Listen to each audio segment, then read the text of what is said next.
Quilters Newsletter TV, the Quilters community, is brought to you by Handy Quilter, designed by a quilter for quilters. Sulky, express yourself with Sulky and create with confidence. Brother, it's so easy with Brother at your side. And Quilt Cut, easy fabric cutting for quilters. Hi, and welcome to Quilters Newsletter TV, the Quilters community.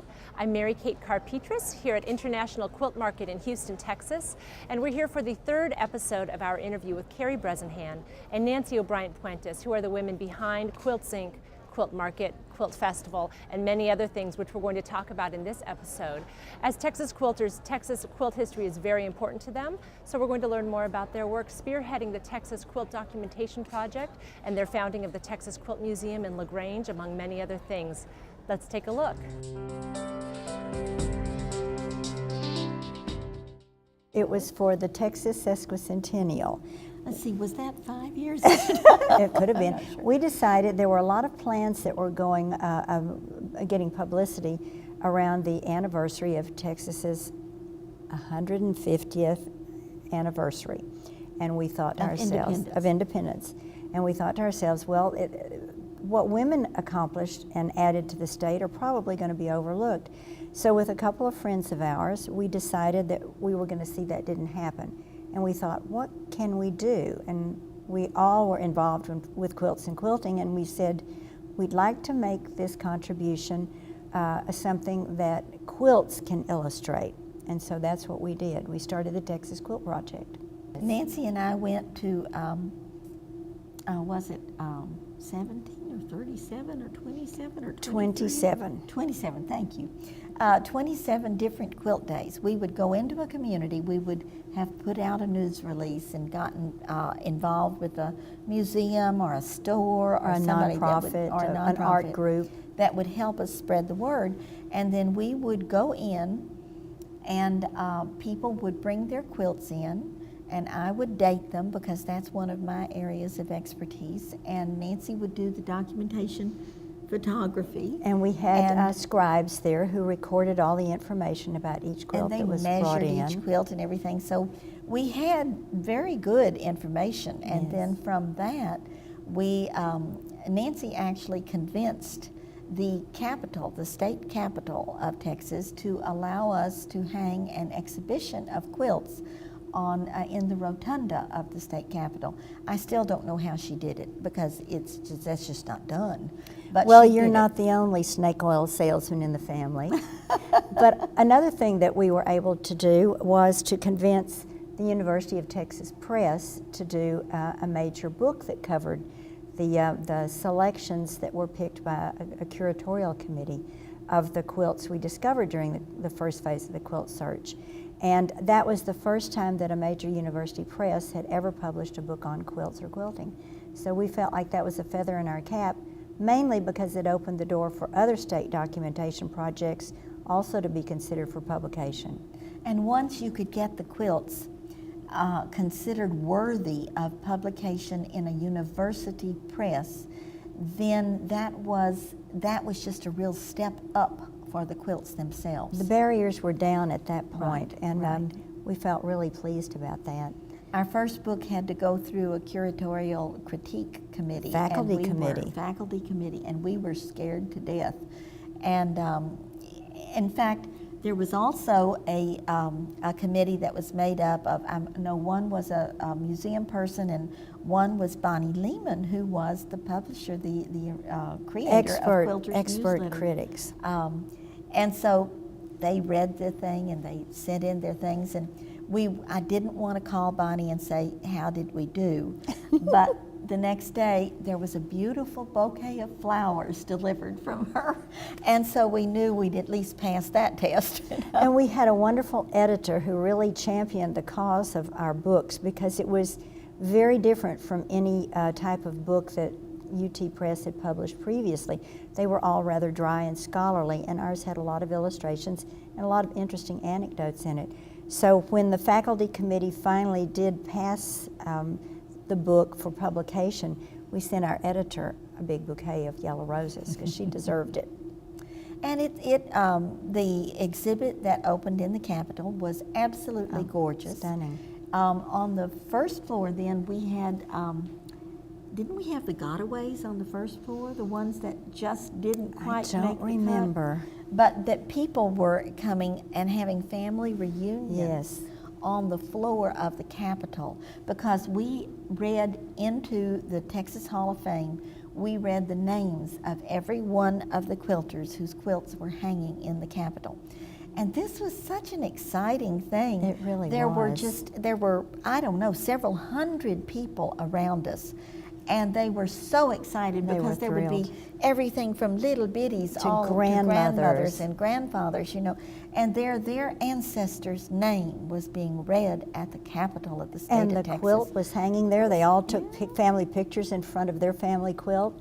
And the other aspect of the Texas Quilt Search that we conducted, these were the antique quilts made between 1836 and the state centennial in 1936.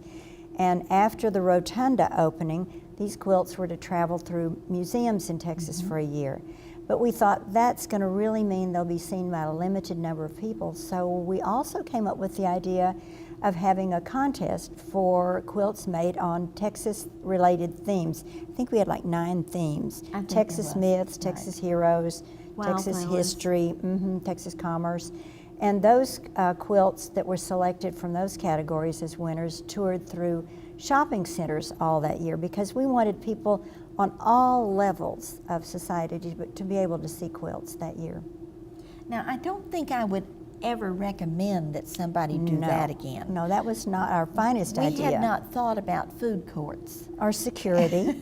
So this was a learning experience and not one I'd ever repeat. However, luckily, the quilts were unscathed. Nothing ever happened to a quilt, but we were nervous. We did hold our breaths until all of those quilts came back home. Right, right.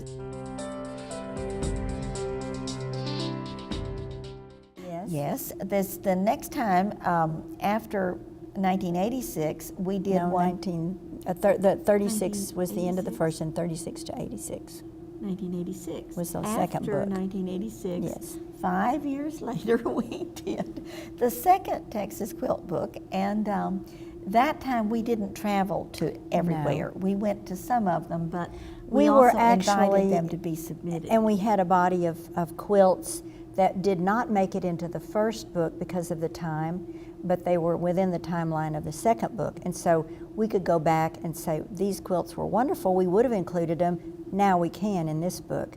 So we worked a lot by fax machine at that point, and we got our first computers to work on. Then the first book we'd done on Selectric typewriters on opposite ends of Karey's dining room table, with each of us had certain quilts to write about, and we had all of our research materials behind us. And the second book, we worked on our little Mac cubes, right, and used the fax machine. And then on our third book, this book has been relatively advanced because, of course, we had the internet, we had email, and people were making a lot of suggestions to us this time. It made it a lot easier. It did. No, actually it didn't. Not the right word. Well, more. Well, anytime you have a book that's covering 200 quilters, it's not easy. It was a larger project, weightier book, like a doorstop. It's an enormous book. It's an enormous, heavy book, but it's very pretty. Right, and the methods that we had available to us to do the research were incomparably easier. They were more advanced, that's right. We could do research on the internet, we could Google things, we could look for quilts. And then we opened that exhibit. We divided it into 2 parts, and I think 2/3 of it was shown at Quilt Festival in Houston, and then the other third was shown at the new Texas Quilt Museum. It was it was the first exhibit in the new museum.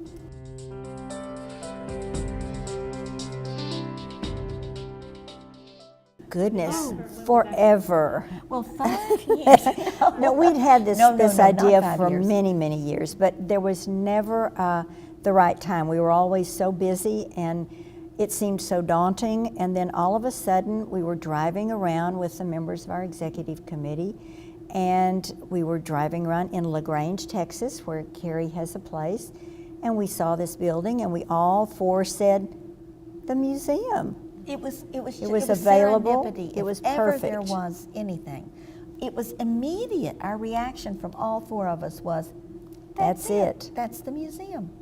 So then we had to get the museum, and then we had to get the building next to it, and then we had to get the vacant Then lot we had next to get it all that, restored and then we had to restore rehabilitated, it. and then we had to put in the garden, which turned out to have, under a very thin layer of dirt and grass, the foundations of the old Cozy Theater, a big field of concrete that had to be jackhammered out and dirt brought in. But we have a wonderful place to show off a mural called Quilts, History in the Making. The museum is, of course, near and dear to our hearts. It's two buildings that from the 1880s, and we had a challenge, but a great deal of enjoyment in restoring them to, I think they're probably as good as when they were originally built, but then that's probably Undoubtedly my vanity better. Undoubtedly better, undoubtedly better. And I'm happy to say that they have actually won awards. Yes. We have been given the top award by Preservation Texas for the best preservation and rehabilitation of historic buildings. We've also been nominated for the top award in the state and are in the final 3 for was it the Downtown Association? Downtown. The Texas Downtown Association, where they're trying to rehabilitate whole downtown areas in smaller cities where many of the stores have gone out of business and so forth. And the museum's won a Main Street Award also, Right. and we're very pleased by all of that. But we're more than that, we're pleased by the acceptance that the museum has had. It's just drawing Are you people. going to tell them about opening? Oh my goodness, opening is another thing. Let me tell them about opening. Go I'll ahead. tell them about opening. On opening day, we had thought we would have about 200 people. That seemed like a reasonable number. LaGrange is a very small town. It's located in a triangle between Houston, Austin, and San Antonio, which are 3 of Texas's biggest cities. And but we thought, okay, we're off the beaten track. And so we thought 200 people. On opening day, we had almost 800 people in line. They wrapped around the square. We had native LaGrange people who told us later, we've never seen that many people in downtown LaGrange. There were family reunions going on that day too. Right. So that was really wonderful to see that kind of response. And they had not all come from LaGrange. There were people there. We had some from Canada. I think there was a lady from Australia. Switzerland. There was Switzerland. So it was exciting. And now, a year later, almost exactly a year later, we're very happy to say that we've had about 10,000 visitors this year. More than twice the population of LaGrange, as a matter of fact. That's right. And they have come from probably 20 different countries and every state in the Union. So we're very excited about the response to the Texas Quilt Museum. But we do want to make very, very clear that it is not a museum just for Texas quilts. It's located in Texas, but we'll be showing avant-garde quilts, traditional quilts, quilts from all over the world of every genre. So it's going to be all-encompassing. Were based on our book, so they were Texas quilts. But now the 4th exhibit was an exhibit of antique quilts from our collection, and they're from, of course, all over.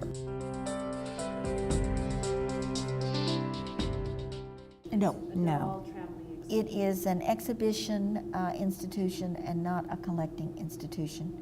To be honest, we just plain don't have the room to collect.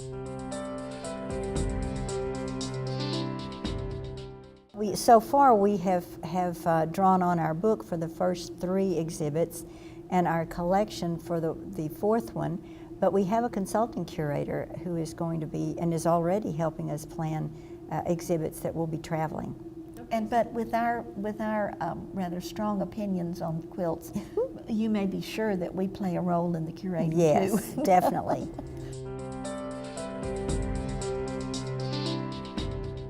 Not likely, but it could have, but it's not, probably not. Very rarely, I would say, that would happen.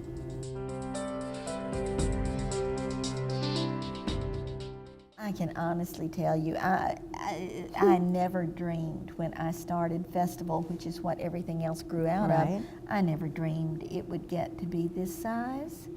to where it would take 5 exhibit halls in downtown Houston and draw over 60,000 people? No. I mean, I've got a good imagination, but not that good. It's amazing. You just look up and all of a sudden it's reached another growth stage and you're not sure quite how it happened. So I guess that's organic. I have never been asked if I sleep under a quilt. Yes, I sleep under a quilt, as a matter of fact. I have, and I'm almost ashamed to admit it, but I have a beautiful, it's dated 1918, Christmas 1918. It's a beautiful white work quilt. Not in the greatest shape, but it looks fabulous on my bed. And something that's even, I think, kind of funny is that both my husband and I, in the winter, will sleep under one of my baby quilts. And I mean one of the quilts that was made for me as a baby. Each grandmother made a quilt, so I had 2. And they're just the right length, just the right way. One question that I don't recall ever being asked was, do you only have family quilts or do you continue to collect quilts?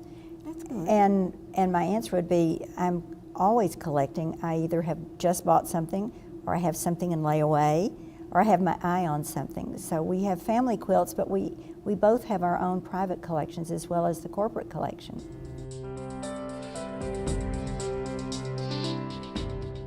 I have a very big closet and I keep them all in there. When Karey comes to visit, I have to clear out a space for her to put some hanging clothes. Is that why it always looks like that? Yes. Oh, okay. Jam-packed. And there's some in the other closets too. Many that she hasn't even seen yet.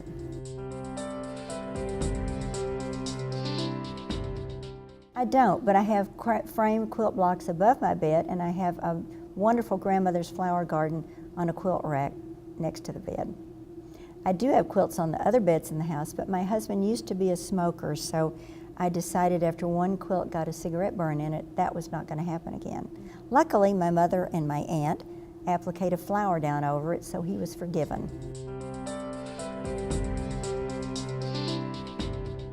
I loved Bonnie Lehman with a passion. I mean, She was one so super lady. funny on trips. She was the wittiest person. She had such a command of language too and could use it. And she looked very mild, but she had a very sharp wit. Well, and the readers, they never knew that The Bonnie. real Bonnie. Because she was very, very, very shy. Yes. And she had never been to Europe before I called her and said, Bonnie, we're fixing to run a show in Salzburg, and I want you to go over there and help me look at it, to look at the facility. And she said, oh, Karey, she said, I've never traveled like that. I said, well, it won't hurt you. It'll be good for you. It'll be interesting. Oh, I don't know. I said, yes, you do know. Now, I'm not going to listen to that. We're going to go. And I said, and besides, we're on free tickets. When do we leave? She was wonderful. I loved that woman. I really One did. funny thing about Bonnie and our European shows, though, that I remember is that she never wanted to stand up and take credit for the wonderful things that she had done or that the magazine did in sponsoring so many wonderful quilt exhibits. We had to pretty much push her out to the podium. She never really understood what a bully pulpit she had, but I think we made her more aware of that. And she was such fun to travel with. Oh, she was my a goodness. delight. We told her about a trip that we had taken to Washington one time with our mothers, and we were on a tour bus with them, and for some reason we started with a name game, yes, a rhyming game, and we got so tickled we were embarrassing our mothers. They finally said, girls, stop that. But when we told Bonnie about it, her eyes just lit up and twinkled, and she said, oh, I wish I'd been there. And she immediately She got started into with it. the rhyming. Yes, she did. So we have always had a special, Very maybe special. relationship with Quilters Newsletter magazine. And it was based on Bonnie, but we've had many good relationships with It's other gone editors on. since It then. has. It's a wonderful, And, it's still the Bible. We want to thank Nancy and Karey for sitting down with us. They gave us a lot of time and we learned a lot. I hope you enjoyed it as much as I did. We'll see you next time. Quilters Newsletter TV, the Quilters community, is brought to you by Handy Quilter, designed by a quilter for quilters, Sulky, Express yourself with Sulky and create with confidence. Brother, it's so easy with Brother at your side. And Quilt Cut, easy fabric cutting for quilters.